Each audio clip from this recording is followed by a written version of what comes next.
Ang mga programa ng Department of Agriculture at Department of Social Welfare and Development na naglalayong iangat ang kapakanan ng mga magsasaka at labanan ang kagutuman sa South Cotabato. Ayon sa Pangulo, nagtutulungan ang pamahalaan, lalong-lalo na ang DA sa pamumuno ni Secretary Francisco Chu Laurel Jr. at ang DSWD sa pangunguna ni Secretary Rex Gatchalian upang masigurong mayroong matatag na food security ang bansa. Sa pangunguna ng DA, binibigyan ng mga magsasaka ng binhi, pataba, makinarya at iba pang kagamitan upang mapababa ang kanilang gastos sa produksyon at mapataas ang kanilang ani. Ang mga sariwang produkto naman ng mga magsasaka na ipinamamahagi sa ilalim ng Walang Gutom program ng DSWD ay direktang binibili ng mga lokal na samahan ng mga magsasaka. Sa ganitong programa, binigyan diin ng Pangulo na hindi lang pinapawi ang gutom sa komunidad, pinapalakas din ang sektor ng agrikultura at pinatataas ang kita ng mga magsasaka. Pagkatapos nito, formal na pinasinayaan ni Pangulong Marcos Jr. ang Antong Dam at ang irrigation system sa Sultan Kudarat. Matatandaang nasira ang dam noong 2021 dulot ng malakas na pag-ulan at paulit-ulit na pagbaha na naging sanhi ng pagkaantala ng patubig sa mga magsasaka. Kaya kaya ng patubigan ang higit 1,500 ektarya ng lupang sakahan na mapapakinabangan na higit sa 350 magsasaka. Magbibigay din ito ng sapat na supply ng tubig na magpapataas ng produksyon ng palay, saging, pakwan, gulay, mais at iba pang pananim. Inaasahan ding makakabalik sa 2 beses na pagtatanim kada taon ang mga magsasaka dahil sa proyekto. Kasabay nito, nagtayo na rin ang pamahalaan ng 110 metrong haba ng footbridge para sa mga residente at mag-aaral na kailangang tumawid sa sapa araw-araw. Sa huli, nananawagan si Pangulo Marcos Jr. sa mga magsasaka at mga residente na gamitin na maayos ang proyekto upang pagbutihin pa ang kanilang mga ani at palakasin ang kanilang kabuhayan. Sa programang ito, nais ng Pangulo na iparamdam sa lahat na hindi sila nag-iisa. Katuwang ang pamahalaan sa paghahanap ng mga paraan upang mas mapabuti ang kanilang hanapbuhay. Bilang pagtatapos sa isang makabuluhang araw ng serbisyong publiko, pinangunahan din ni Pangulong Marcos Jr. ang Bawat Bayan Makikinabang program para sa mga lalawigan ng South Cotabato at Cotabato. Layunin ng nasabing kaganapan na pabilisin ang pag-aabot ng tulong mula sa national government para sa lokal na pamahalaan at mga komunidad. Sa ilalim ng programa, nagpaabot ang Office of the President ng 40 million pesos sa 200 barangay sa South Cotabato at 96 million pesos naman para sa 480 na barangay sa lalawigan ng Cotabato. Ang lahat ng ito ay bunsod sa paniniwala ni Pangulong Marcos Jr. na ang tunay na serbisyong publiko ay dapat nararamdaman ng bawat Pilipino. Kalsada sa Iloilo na napabayaan ng 2 taon, tinapos ng DPWH sa loob lang ng 2 buwan. Malubak, masakit sa mata, nakakaabala, ganyan mailalarawan ang East Timawa Road sa Iloilo sa loob ng nakalipas na 2 taon. Ang dahilan, napabayaan ito at iniwang nakatiwangwang na lang. Ngunit dahil sa direktiba ni Pangulong Ferdinand R. Marcos Jr. na madaliin ang pagsasaayos ng mga infrastructure projects para sa ikagiginhawa ng mga Pilipino, double time ang naging aksyon ng DPWH sa pamumuno ni Secretary Vince Dizon matapos idulog ni Iloilo City Mayor Raisa Treñas Chu ang problema. 2 months lang ay tapos na ang repairs sa napabayaang kalsada sa Molo District. Laking pasasalamat naman ng mga mamamayan sa mabilis na tugon ng ahensya. Wala nang butas-butas at delikadong kalsada. Maayos at ligtas na makakadaan ang mga commuter at motorista. Mas mabilis na biyahe, mas magaan ang buhay ng mga residente. Iyan ang nais makita ni Pangulong Marcos Jr. sa ating mga komunidad. Kaya naman pag-mayor? Yeah? Ilang months My na? gosh, 2 2 years, tapos 2 months pa kaya, oh.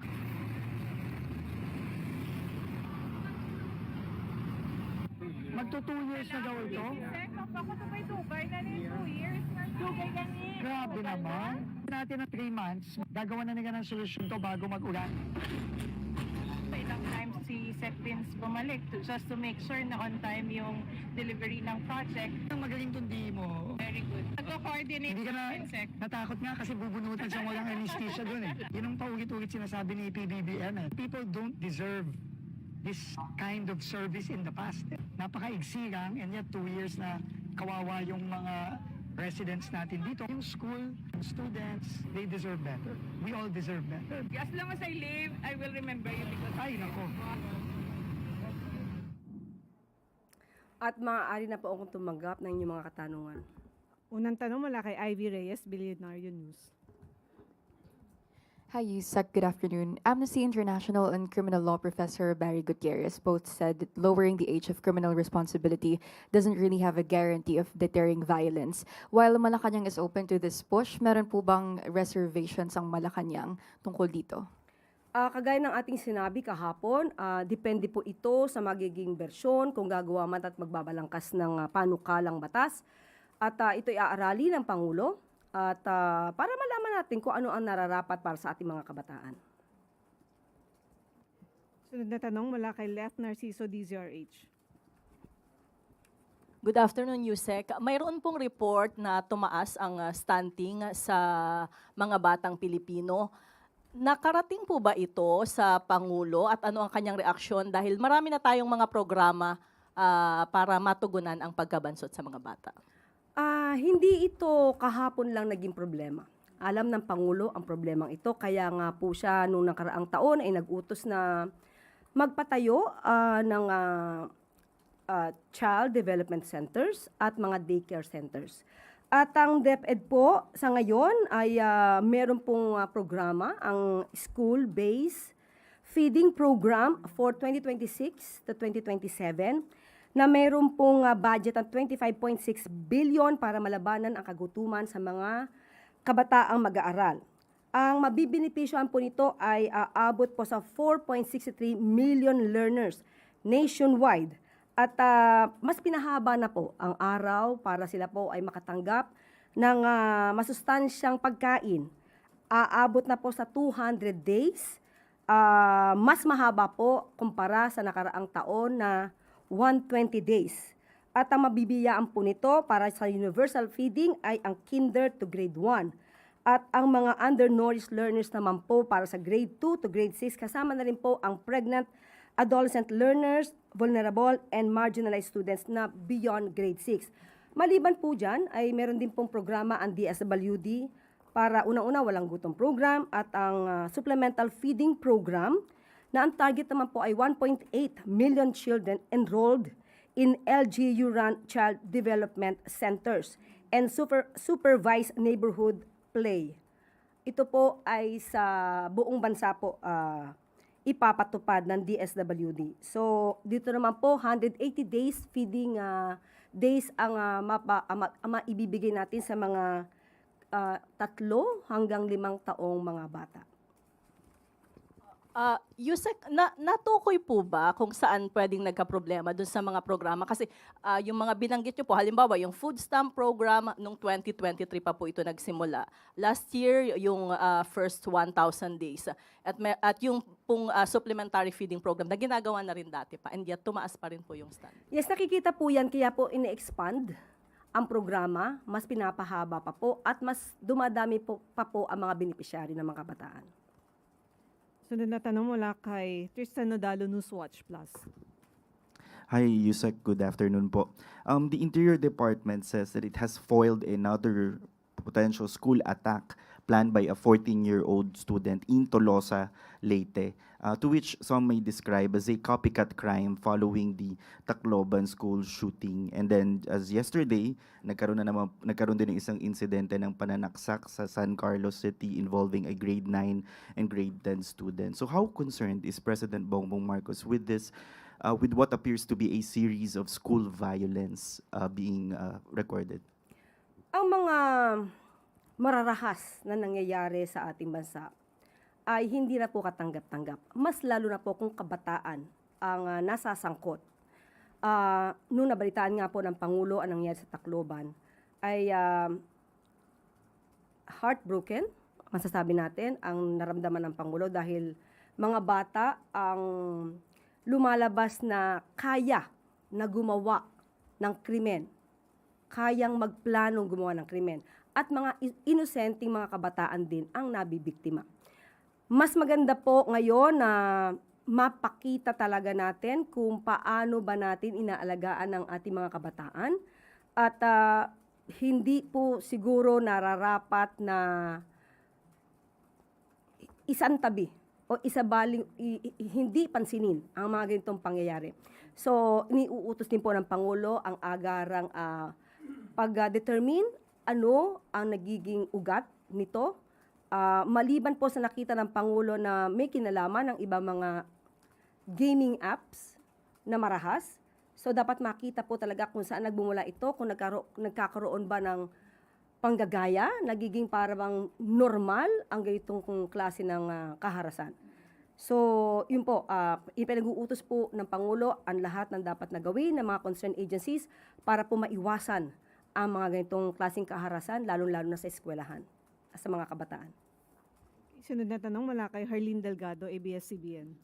Hi, Yusek. Good afternoon. Yusek, this is actually a question from the newsroom. U.S. President Donald Trump has ordered probe into alleged gasoline price gouging of major oil companies, arguing that pump prices are not falling fast enough despite a sharp drop in crude oil prices. Dapat din daw po ba itong gawin sa Pilipinas, yung investigasyon po sa mga oil companies? Matagal na pong ginagawa ito. Unang araw pa lang po na nagkaroon ng krisis sa Middle East. Yan na po ang inuutos ng Pangulo sa DOE.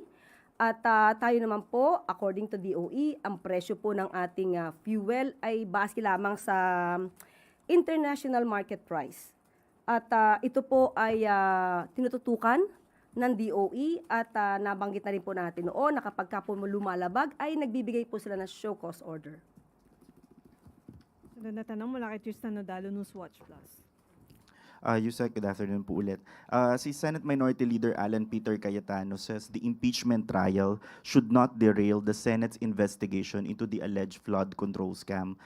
Sabi niya rin po, mukhang may attempt na isantabi yung pag-iimbestiga sa ibang issue ng corruption at mag-focus sa impeachment trial ni Vice President Sara Duterte.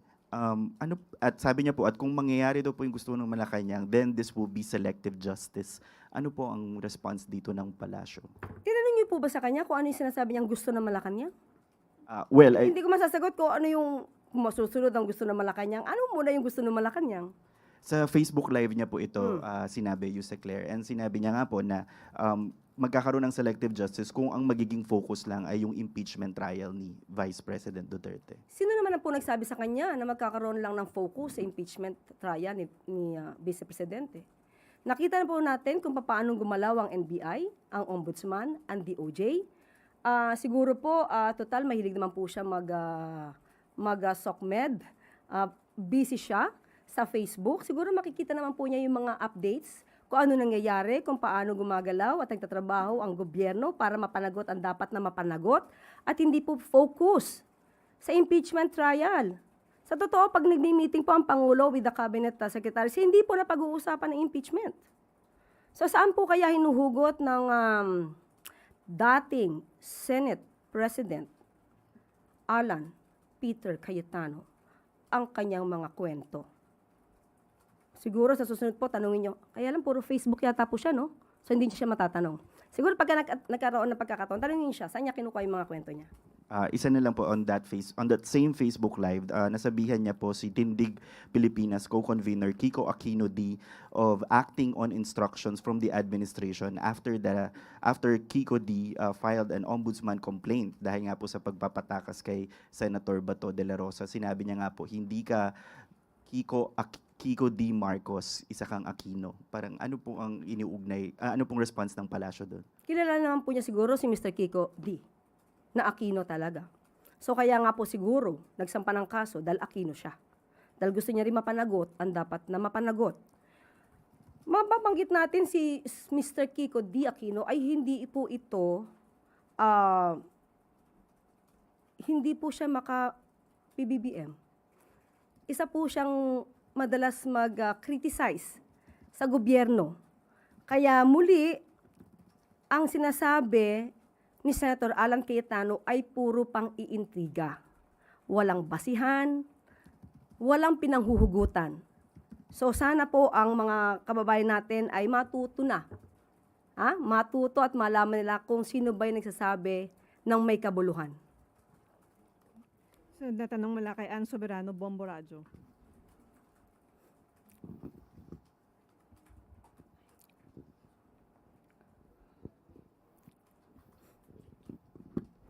Yusek, good afternoon.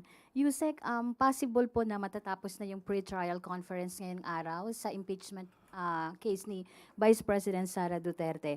Kung magpapatuloy po ang Senado sa paglilitis ng impeachment laban kay BP Sara, ano ang katiyakang maibibigay ng Malacanang na hindi maantala o maapektuhan ang operasyon ng gobyerno at ano ang mensahe ng Pangulo sa mga Pilipinong nagkakaroon daw umano ng pagkahati-hati dahil sa usapin ng impeachment?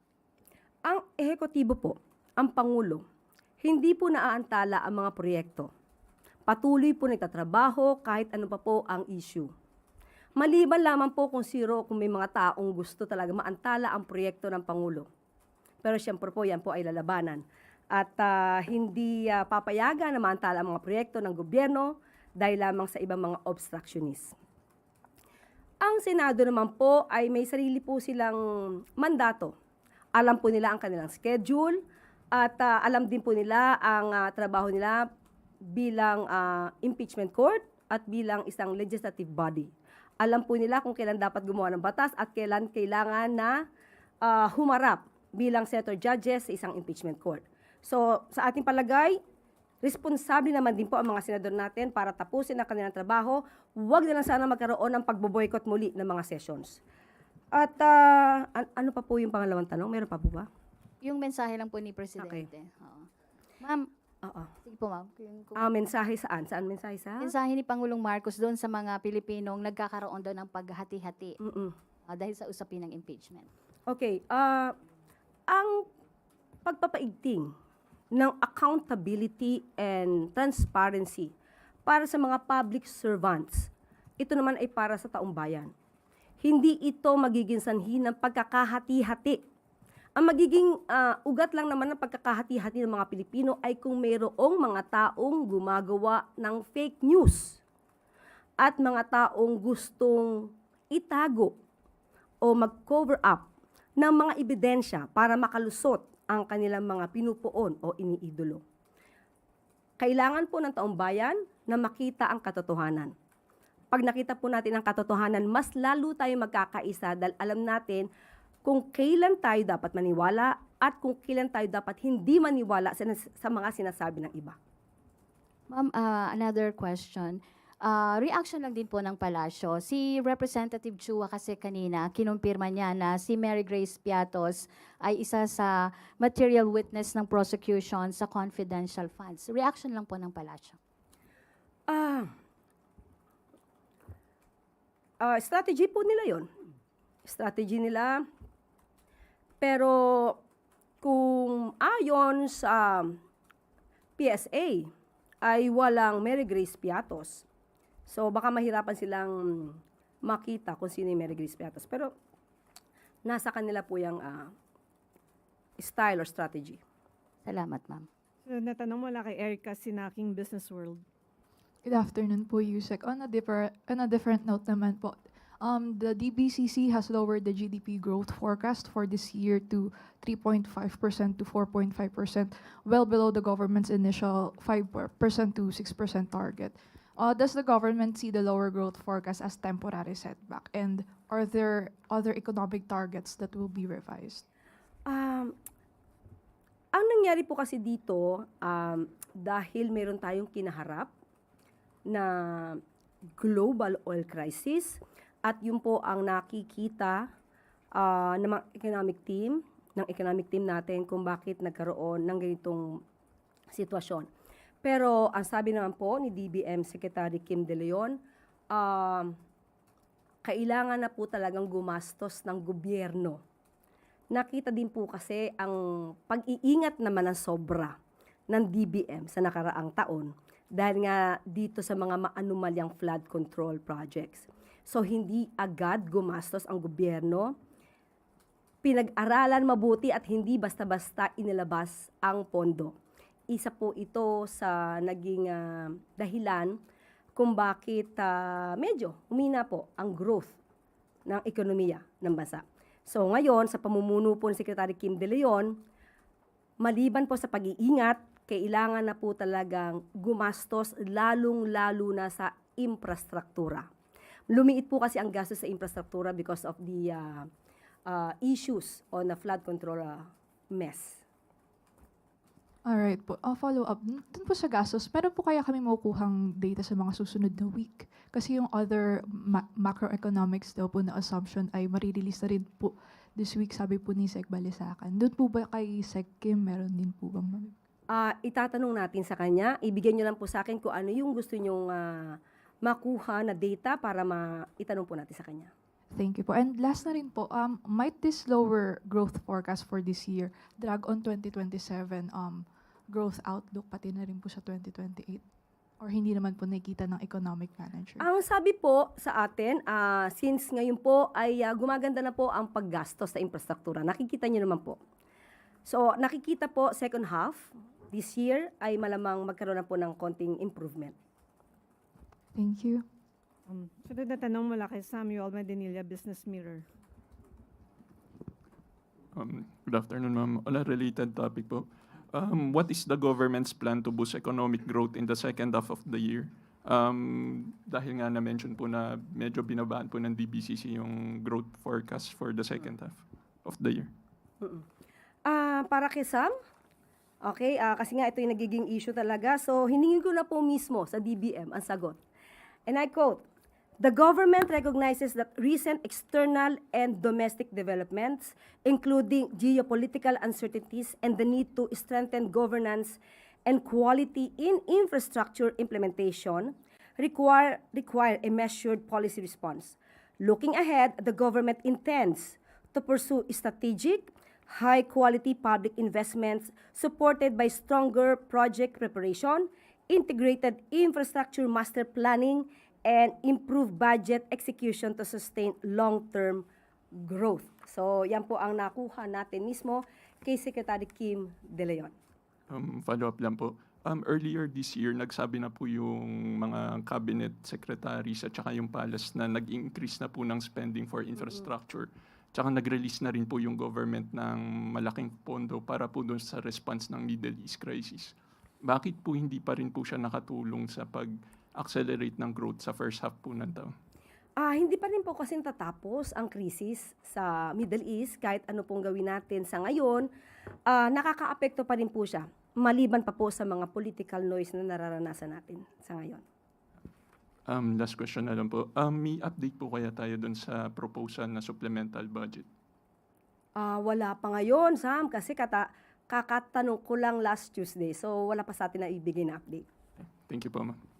Sunod na tanong mula kay Rafi Ayeng, Daily Tribune. Hi ma'am, good afternoon po. Si Executive Secretary Ralph Recto had a meeting with cabinet secretaries on June 22 regarding budget utilization. May we know po kung anong department ang may biggest unutilized funds and ano naman po ang department na maayos na nagagamit ang pondo nila? Because as they say, unutilized funds delays in government services and that hampers economic growth. Rafi, sa ngayon, wala akong pinakadetalye at bibigay ko na lamang sa iyo kapag nahingi ko na po kay ES Ralph Recto. Dahan tanong mula sa MP. May follow-up si Tristan Nadalo, Newswatch Plus.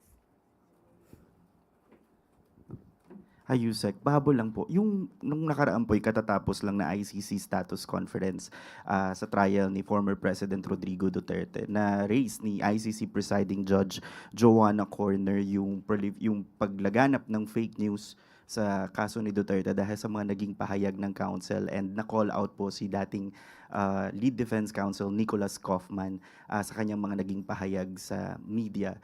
With this pronouncement coming from the ICC trial chamber na nagwa-warn against fake news, somehow na-vindicate ba yung Malacanang in the sense na dahil laging tinitira ni Kaufman or laging nagbibigay ng pahayag si Kaufman against the administration before matapos yung confirmation of charges hearing? Naging makabuluhan po ang ipinahayag ng ICC dahil nakita po natin na hindi lamang po tayo ang nakakakita at nakakapansin ng pagkalat ng fake news. At karamihan dito po ay talaga nanggagaling sa kampo ng mga Duterte, lalong-lalo na patungkol dito sa kaso sa ICC. Tama-tama lang po na na-call out si Atty. Kaufman dahil ang kanyang mga ipinapahayag ay pawang walang basihan, puro paninira sa gobyerno na hindi naman makakatulong sa depensa ng kanyang kliyente. So, nakikita po natin kung ang mga pinapahayag ni Atty. Kaufman noon ay puro pamumulitika lamang. Maraming salamat. Malacanang Press Corps. Balik sa iyo, Yusek Claire. Maraming salamat. At bago tayo magtapos, pakikipagtulungan ng lahat ang kailangan para matapos ang isang proyekto. Nais ni Pangulong Ferdinand R. Marcos Jr. na matapos ang LRT-1 Cavite Extension para sa ikagiginhawa ng mas maraming mananakay, kaya ipinag-utos ng Pangulo kay Transportation Secretary Giovanni Lopez na resolbahin sa lalong madaling panahon ang issue ng right-of-way at station sa nasabing Cavite Extension ng LRT-1 na sasakop din sa pinaplanong Las Piñas Station. Matagal na nakabinbin ang nasabing proyekto at hindi dapat ang taong bayan ang magdurusa sa pag-delay nito dahil lamang sa usapin ng right-of-way. Mabilis ang pagtatapos ng proyekto ang nais ng Pangulo para sa ikagiginhawa ng taong bayan. Pinondohan ito ng 64.9 billion pesos sa pamamagitan ng isang hybrid scheme kung saan kasama ng national government ang official development assistance mula sa Japan, Japan International Cooperation Agency at ang private operator na Light Rail Manila Corporation. Hindi po gobyerno ang dahilan ng delay sa pag-usad ng proyekto nito, kaya sabay-sabay nating kalampagin ang iba pang stakeholders na makipagkaisa at makipagtulungan na huwag maging balakid sa mabilisang pagtatapos ng proyekto. Ang dapat namang ibabaw ay ang interes ng mananakay at hindi ang interes ng ilang kumpanya o politiko. At lagi po natin tandaan, ang bagong Pilipino ay nakikipagtulungan sa gobyerno para sa ikagiginhawa ng nakakaraming Pilipino. At dito na po nagtatapos ang ating press briefing. Magandang araw para sa bagong Pilipinas.